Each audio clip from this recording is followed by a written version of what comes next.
economists, business people in the West, but for Russia, it until recently was viewed as something marginal.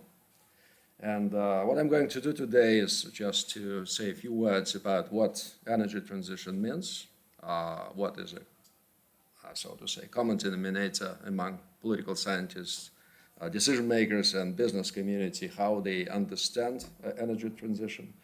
And then I will address the question about what it might mean for Russia as one of the leading exporters of hydrocarbons. And as you might know, Russia makes a lot of money by exporting oil, gas, and coal. By the way, 17 billion US dollars annually we get by exporting coal, and this is one of the biggest challenges for those who are very much concerned with the future of such kind of activity. And I will also try to touch a little bit upon the question about impacts of this energy transition on Russian foreign policy. Since Russian energy sector is export-oriented, as we'll see, about 3/4 of what we develop, oil, gas, as I said, and coal we export, right? And we might assume that with a decline of consumption on the world market, relationship between Russia and those countries which are importers can change. So there are, tons of literature on energy transition, and I just would like to present a few sources which might be available for you. Global energy transition indexes presented by World Economic Forum. There are a series of open reports. You can easily Google, find data, and data for every country. And basically, I don't have time today to go into detail. And of course, I just put on this slide a very important document, which is sort of a benchmark to grasp what happened over the last couple of years with Russia, since energy security doctrine basically views energy transition as an existential threat to Russia, to Russian energy security. And this energy security doctrine was adopted just 2 years ago, 2019. And I will show you a couple of slides with the most important points made by those who basically drafted this document. So energy transition, so how basically people who advocate this concept present it in a visual image. You see the planet, you see wind parks, solar panels, you see renewables basically. And when we are talking about energy transition in general, the ultimate goal is to see a radical shift from traditional sources of energy, high-density sources of energy, such as hydrocarbons and coal, and to some extent nuclear power generation, towards renewable sources of energy. And there are quite tangible objectives. Idea is to have net zero emissions by 2050. Of course, some of you will see 2050. Those who are a bit older, for us, it's a horizon beyond our lifetime. And of course, 1.5 Celsius benchmark for carbon performance, which means that within the next 30 years, the climate change should not overcome this very important, benchmark. It's very difficult. I'm not a specialist. I would like to make a disclaimer. I'm not a specialist in environmental studies, right? So don't ask me why 1.5, right? So, and how scientists came up with this, conclusion that there is something which basically can pose existential threats for humankind. But nevertheless, there are two goals. And what's more, energy transition is viewed today as a new global public good. Do you know other types of global public goods? Of course, it's life, right? So it's everything which relates to our, not just the way how we live, but with basics, with essential things which allow us to live, right? And of course, the way to reach such ambitious goals, right, to make this shift, which means that those who export a lot of hydrocarbons will have to change their economies, their structures, right? They have to become less oil export addicted. Can you imagine Russia in 30 years, which lives not on exporting oil, gas, and coal, but something else? What kind of country you are going to live in, right? So it's very difficult even to imagine at the moment, at least. We don't see it in the making, right? But nevertheless, it's a huge risk for those who are basically, who run the country, for business elite, for political elite, for regional elites, etc. So you might imagine a number of hurdles on the way for those who live on oil. That's not only Russia. OPEC plus countries, about 30 countries in the world have to change their mindsets. How you should imagine who and how it can be forced in order to make such a transition. So, and we do see today what European Union in particular is trying to do. They're trying to impose so-called carbon tax on goods and services which are produced with energy-intensive technologies. For instance, what are the major trading goods for Russia except for oil and gas? Metals, right? Steel, aluminum, and economists will tell you when we export aluminum from Russia to Europe or United States, we export basically cheap electricity. Excessive means of production, not basically aluminum per se, because we do not have, needed ingredients for aluminum. We buy it, but since we have abundant resources of electricity generated by hydropower plants in Krasnoyarsk and elsewhere, we basically export cheap electricity.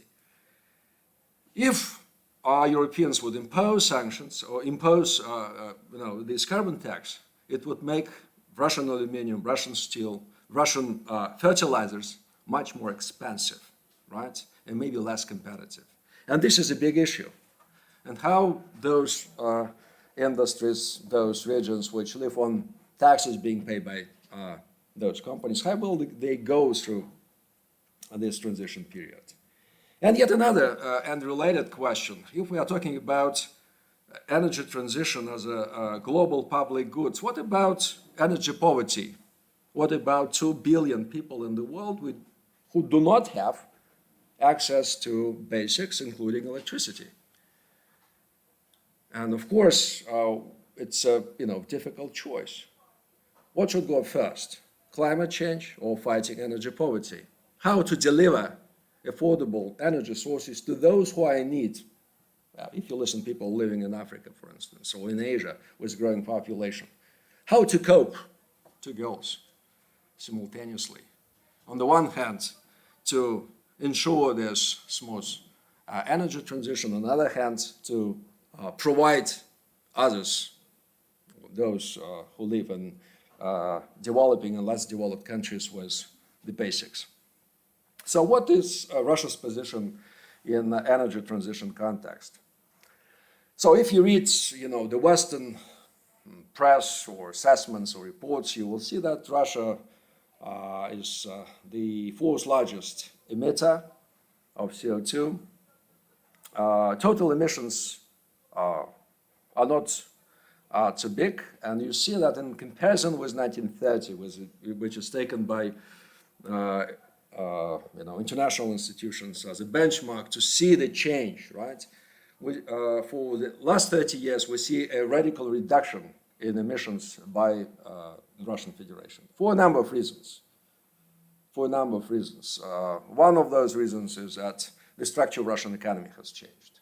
We do not produce any longer as many tanks as we used to produce, right? No need for them, right? So, we consume less of energy for domestic production. And at the same time, about 90% of energy in Russia is produced by high-density resources, while global average is 80%. And high-density resources are those which I already mentioned. Gas, More than 52% in Russian energy mix is produced by using natural gas. It's oil, about 18%, coal, and only then goes hydro. And a big question mark we would put on the nuclear power generation, because Russians view nuclear power generation as a clean type of energy, as a green energy, because emissions are close to zero. If we put aside what we do with spent fuel, right, and how to take care about spent fuel, so there is no technology which would allow us, safely deal with spent fuel. But in terms of emissions, zero emissions, it might be an excellent solution. And till recently, basically till this month, till October 7th, right, Russia was one of few G20 member states that did not set a goal of carbon neutrality by 2050. So we were among outsiders. Other countries from G20 and the vast majority of EU member states, they set definite goals what they're going to do. They just presented roadmaps, and in some countries like Denmark, for instance, they adopted a law on carbon neutrality, and this law was adopted in 2020. Very ambitious. It's not just law; they already enforce it. In Denmark and Sweden, you see, quite ambitious programs to reach those goals. But again, the major puzzle when we are discussing Russian case is that we see a dramatic change in perception of energy transition for the last couple of years. Basically, Russian leadership made a sort of a U-turn in the way how it sees energy transition. First, if you would read what Russian leaders said back to 2018, 2019, they said that they basically did not believe in a global warming as a result of human activity. There are many other reasons for climate change. It might be, long-term climate change cycles. It might be just, result of a solar activity, whatever, right? And a couple of earthquakes on the globe would just contribute to global warming much more than, millions of trucks, right? And it's true. It's true.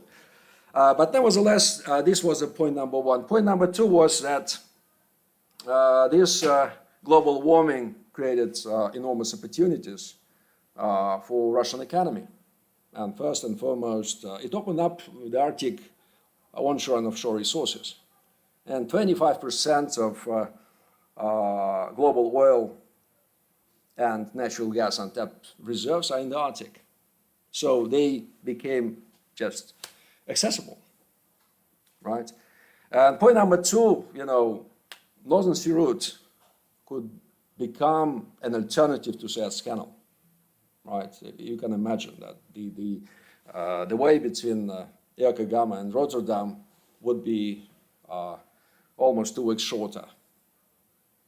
And no pirates, of course, no any kind of security threats. It's absolutely safe.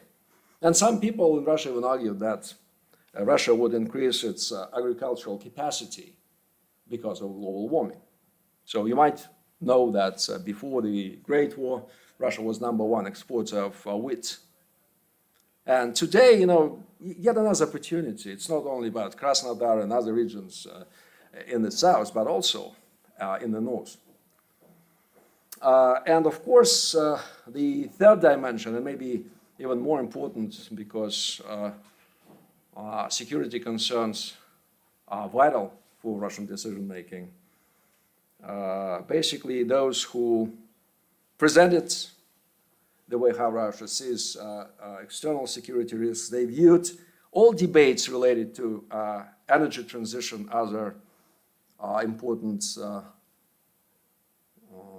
platform to contain Russia, to contain production of Russian hydrocarbons and hence Russian ambitions and Russian so-called assertiveness. So actually, I just would like to show you a couple of slides which deal with the energy security doctrine of the Russian Federation, which was adopted in May 2019, almost 2 years ago. Yeah, so what is energy security for Russia to begin with? It's not only security demands for the Russian economy, of course. The primary goal of every government which cares about energy security is to deliver as much resources as possible at affordable price without interruption. So it's basic formula of energy security. But also, the second component of energy security for Russia, it's ability to fulfill, to implement export contracts, just to deliver needed amounts of hydrocarbons to countries across the globe, primarily in Europe and Asia. What else is said in Russian energy security doctrine? It's made clear that the energy sector is important because it's a key contributor to the federal budget. More than 1/3 of resources are coming from exports of hydrocarbons. Moreover, Russia became important and globally important, not just because of nuclear weapons, but also because of energy. And because Russia is one of the leading exporters of natural gas, which is viewed as a transition fuel for many countries in the period of the energy transition. So if we look at Millennium Development Goals, I don't know whether you're familiar with this term, but those goals were set by United Nations. Natural gas plays a vital role in reaching some of those Millennium Development Goals. And what's important for us at this point is that Russian energy sector suffers from illegal restrictions aimed at oil and gas sector, as well as several other projects.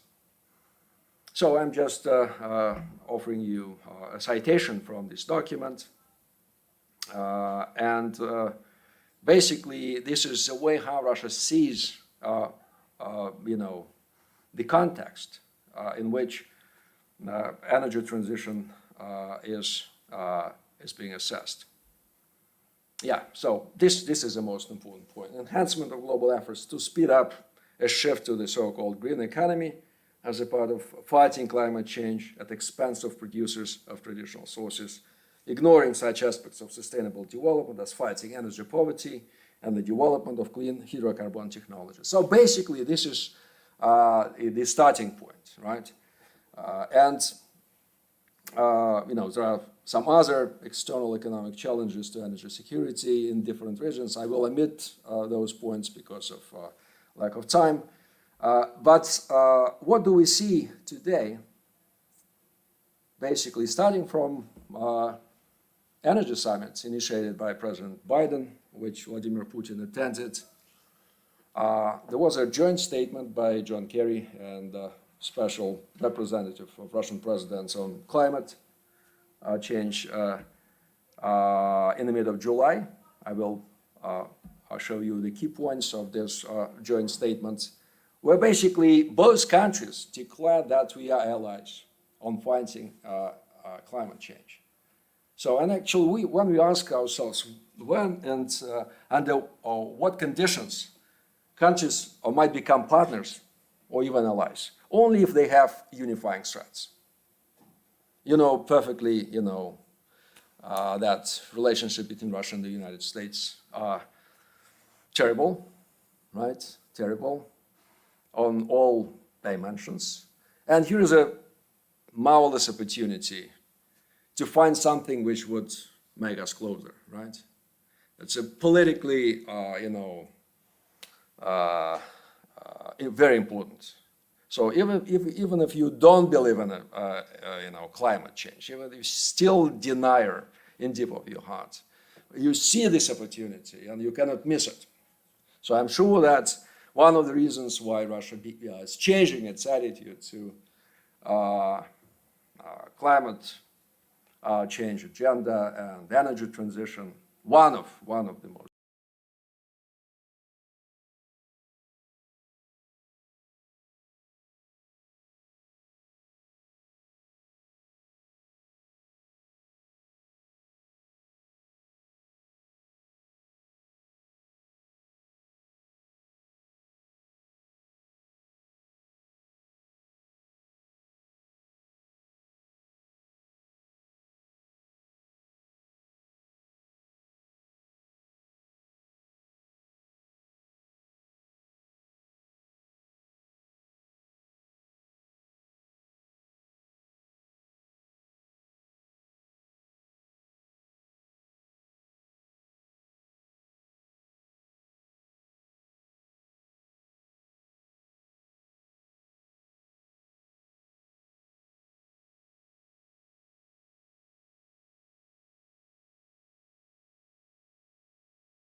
external shocks. And there is a number of authors who argue and counter-argue about this point. I do not want to go into detail. Basically those names which I mentioned here, they are basically 50-50. There are those who see Russia as a petrostate, Goldman, Oslo, for instance, Schaffer to some extent, and those who basically say, no, Russia is much more complicated economy, much more sophisticated than those than other oil states, like Nigeria, for instance. Some argue that decline of Russian national champions, such as Gazprom and Rosneft, would eventually mean a degradation of the country and its power, right? And that's why we should not do anything to basically minimize capabilities of our national champions. And some view energy as an important weapon, economic tool of Russian foreign policy, especially in relationship with post-Soviet states, with transit states, with European Union. And if you are a rational actor, would you reject such instruments of foreign policy if basically you get what you want by using this instrument? Of course, very doubtful. So, on one hand, you see the words, good intentions. On the other hand, you see, quite more complicated picture, which, make us be a little bit more aware about the potential outcomes. So the price of, dependency on oil and gas. You see on the left side of this graph, the countries which more or less depends on oil and gas in its exports. You see that United States, even though it's the largest producer and largest consumer of energy, basically does not depend on export of hydrocarbons.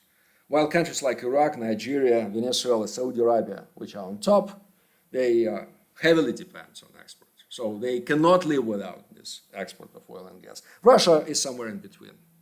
So Russia is, not in the middle, so golden middle, sorry. So it can go either down or up. So net income from oil and natural gas, again, you see that there are countries which are much more dependent on oil revenues than Russia, and Russia is not as bad, and I took it from The Economist, right? And presumably one of objective sources of information. So Russia is doing, pretty well, much better than the traditional exporters of hydrocarbons. So, which means that Russian economy is much more diversified, much more complicated. In terms of oil and gas prices, you see that while the world economy was growing, rather fast after 2008 economic crisis, Russia was not doing as good as the rest of the world because of fluctuation of oil prices. And basically, the takeaway from this slide might be that Russia's economic growth heavily depends on global oil prices and natural gas prices, which used to be tied with oil prices. So basically, every country of ambition, every man of ambition, if we believe that the Russian president is an ambitious person, would never reject the instrument which allows him to be ambitious and powerful, right? So this is my initial, not my initial, I think that's a common sense point. So, how to see Russia in this setting? On one hand, you see that Russia made certain commitments. Russia would like to be on good terms with United States. Russia does not want to be a victim of a new trade war with European Union, which is about to introduce carbon tax. On the other hand, Russia is over-dependent on energy export. Right.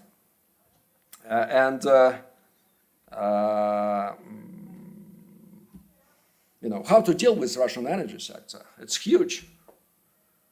It's huge in terms of number of companies, in terms of revenues, in terms of the structure, institutional design, and basically a lot of strongholds which Russian energy sector has in comparison to the energy sector even of the United States or European Union. So it's well diversified. Just think well about our own country, right? So we have everything. We can easily switch from one source to another, especially in the European part of country. We have here 2 dozens of nuclear power stations. We have here gas. So basically, gasification of the European part of Russia is about 80%, much higher than in Europe, average. In case of needs, coal is available, and even hydro. So, which means that in terms of energy security for Russia itself, Russia is okay. I'll show you another slide in the Russian Far East where economy relies primarily on coal. More than 50% of electricity is generated from coal. But in general, it's a very good mix.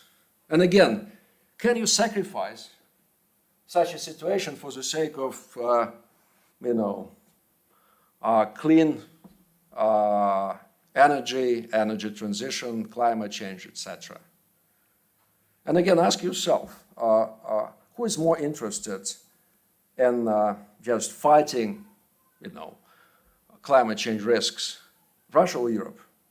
Overpopulated Europe with extremely high population density, so-called low state, or a country which is vast, which basically, except for Kaliningrad and St. Petersburg, will not suffer immediately from rising level of sea level, etc.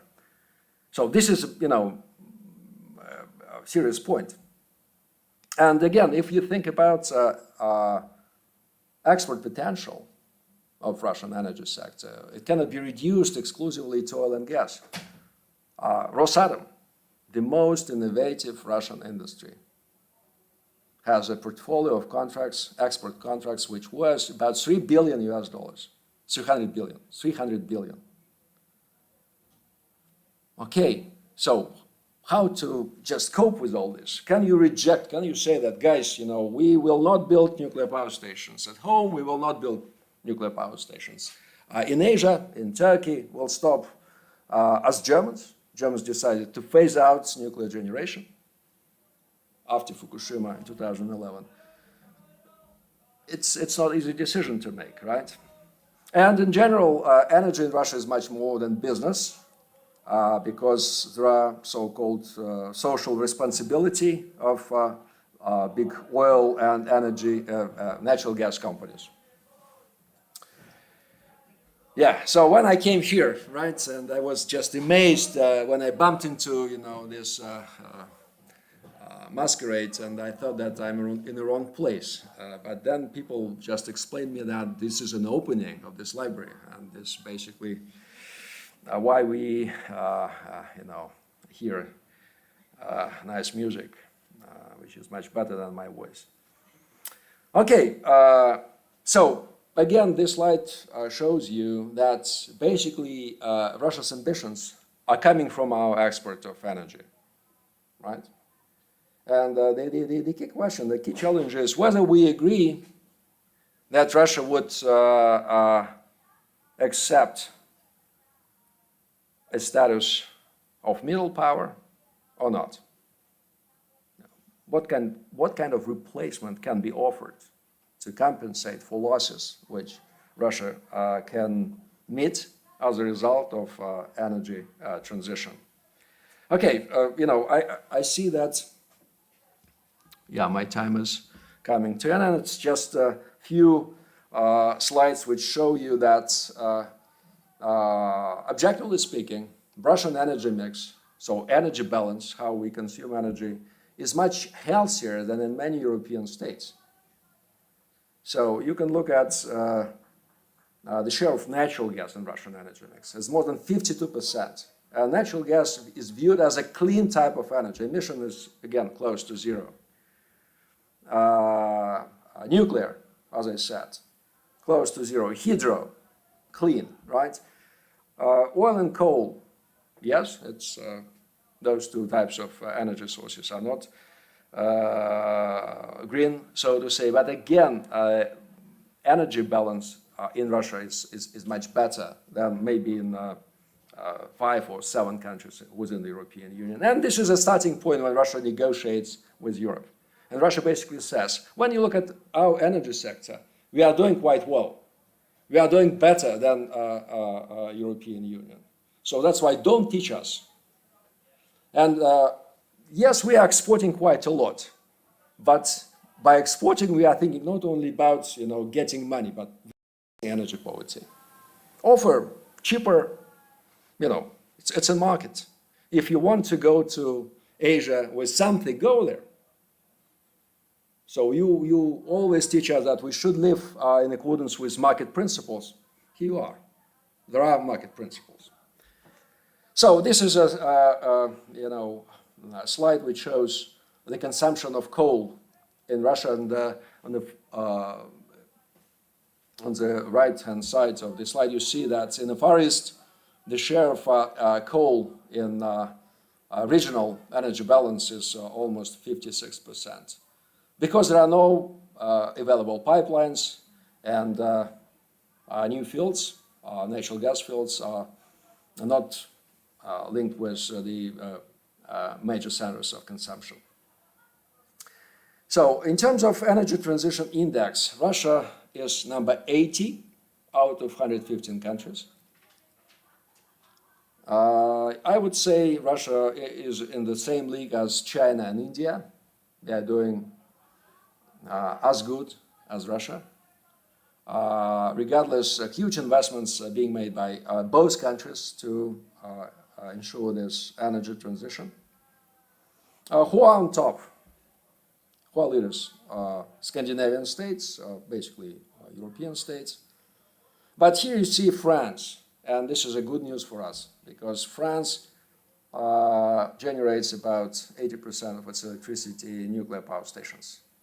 So if France is ranked as high, we might say, we can argue in upcoming COP conference in Glasgow and later in negotiations with our partners that nuclear power stations can be viewed as a clean sources of energy, right? Yeah, and besides political motives for Russia to change its attitude to energy transition, there is yet another set of reasons which we have to keep in mind. Global warming creates not only opportunity but also challenges. And wildfires, hits, and first and foremost, a melting permafrost in Siberia are causing and might cause in the future serious challenges to strategic infrastructure, to the same pipelines, right? And releases of methane can just, excuse me.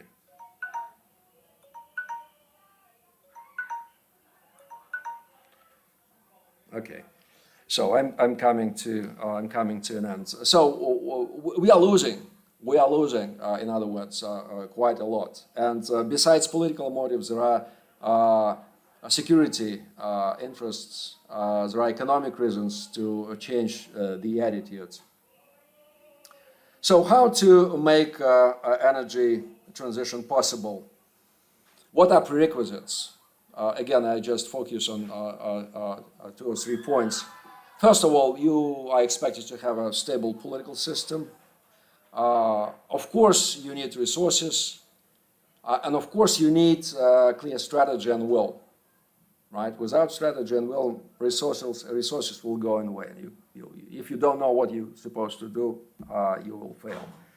Of course, research and development, and there should be a change in habits, how we consume, right? And this is basically will take some time to adopt new consumer behavior. Of course, there are skeptics.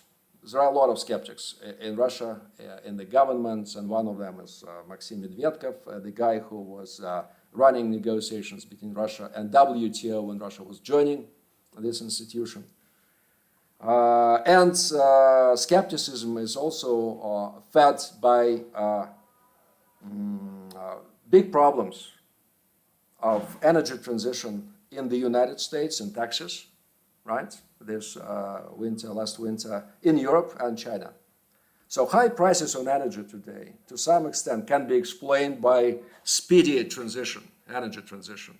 So basically, countries which are willing to reach their goals, they do not have a plan B, basically.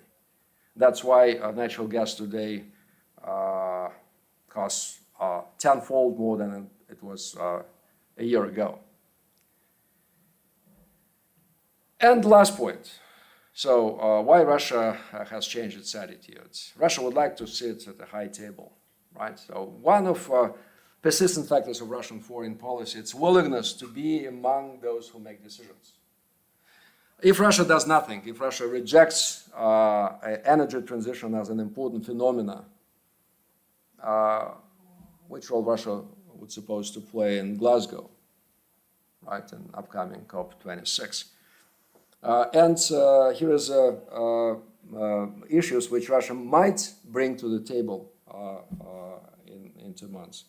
First, it would be standards in evaluation of CO2 emissions, how we assess emissions, how we assess absorption capacity of forests, because the largest asset for Russia in this game is our forest. What basically Russians say, okay, we emit, yes, we emit a lot, but our forest absorbs this CO2. And yeah, so actually absorption capacity of Russia is the largest in the world. And this is a naked truth. But today, according to data provided by various European institutions, this capacity of Russia is lower than of Scandinavian states.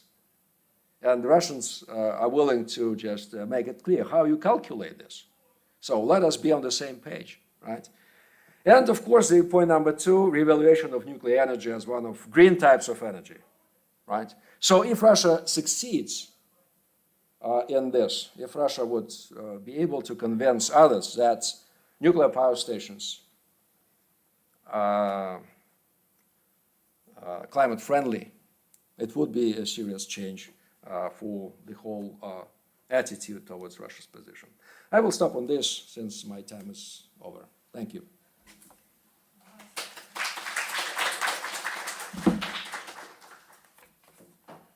So thanks for this very interesting talk. And do you have any question?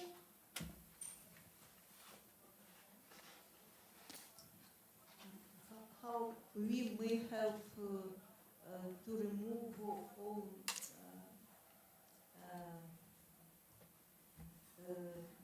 additional emissions as users of all things around us. Yeah, actually, it's So how we can emit less, right? So when we build, so actually there are several types of emissions, right? The first one is industry. You use new technology for production of, for instance, steel, aluminum, etc., right? New technology. So it's very consuming in terms of money. So you create new standards for buildings, for houses, just not to overspend on heating, right? It's public sector. Or transportation. You create more efficient vehicles, or you switch from using gasoline or diesel to electricity. So if you just reach success on those 3 dimensions, you are okay. So it's basically what others do. Okay? Any question?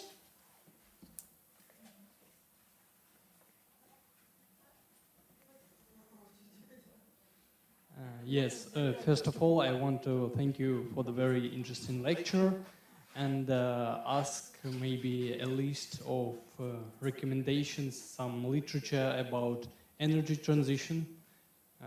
Can you give some? Yeah, I think that I will share my presentation with organizers, right? And at least there are 3 titles.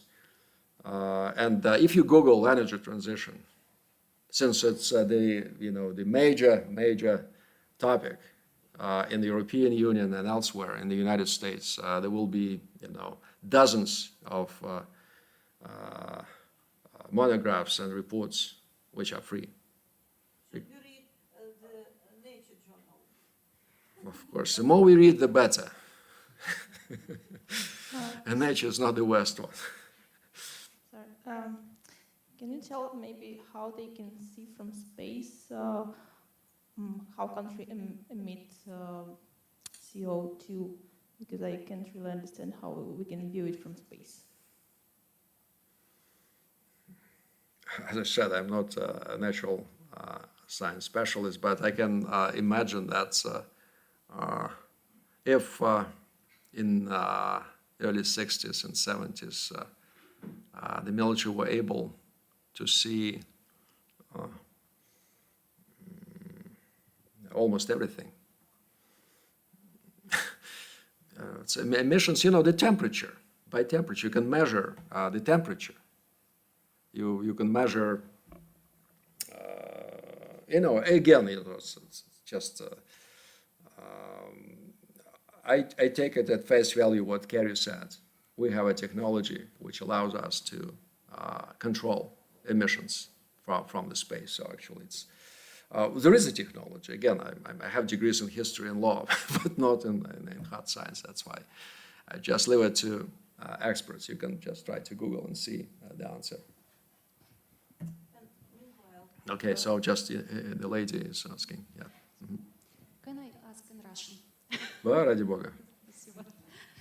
Вот, просто я не сильно разбираюсь в этой теме, но глядя на те страны, которые подписывают Парижскую конвенцию, там соглашение об экологической чистоте и все против вот этого загрязнения, ну да, это все хорошо, но это все страны, которые потребляют энергию из России.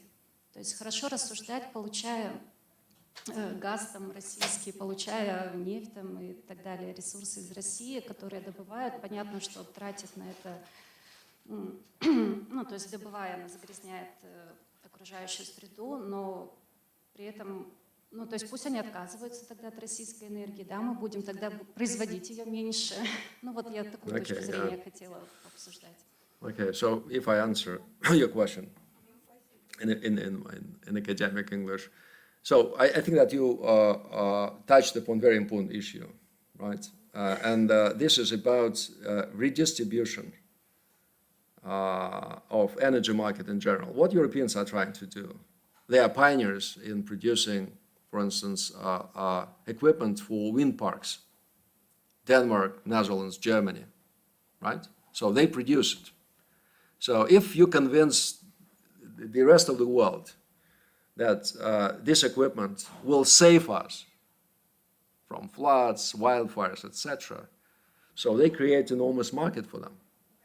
Solar power, solar panels, those who produce solar panels, right, also wind, right? Actually, so we can look at this issue through the prism of economics. They do not have natural resources, but they do have technology, right? And they manage to set agenda. And in politics, those who set agenda normally win.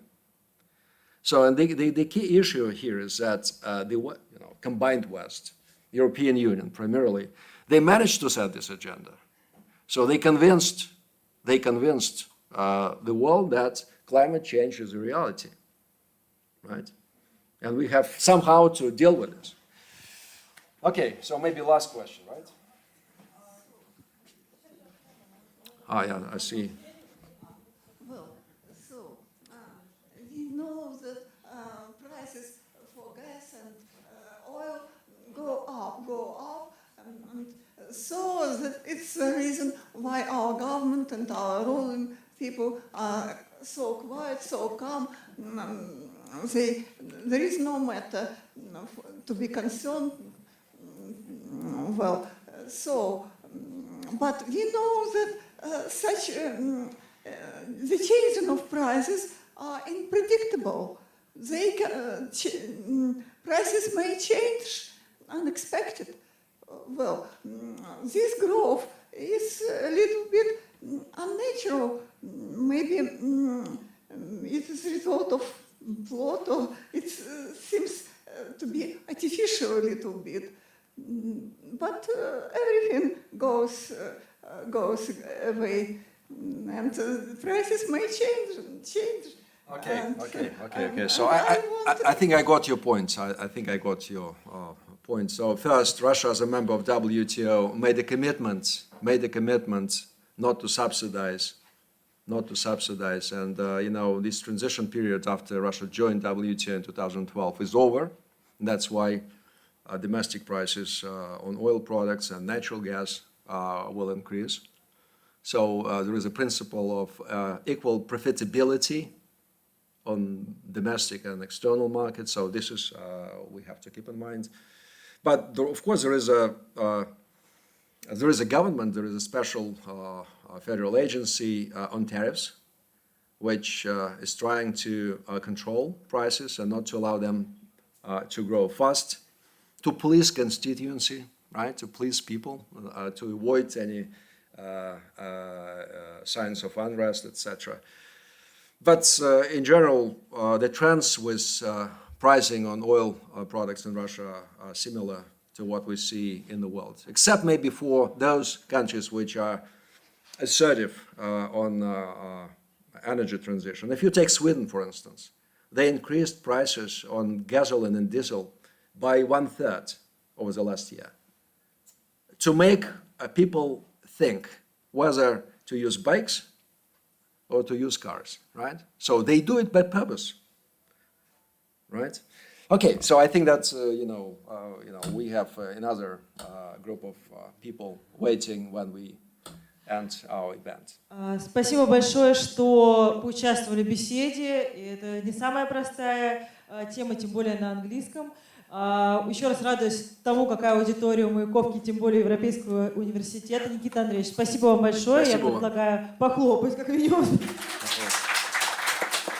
Спасибо вам. Ну, я надеюсь, можно будет вас еще поймать в кулуарах и поспрашивать. Поймать можно. В общем, ловите Никиту Андреевича. А у нас сейчас будет тема о лженауке, точнее о том, как различать, что наука, а что такое лженаука. Поэтому собираемся здесь через 5 минут. And I just want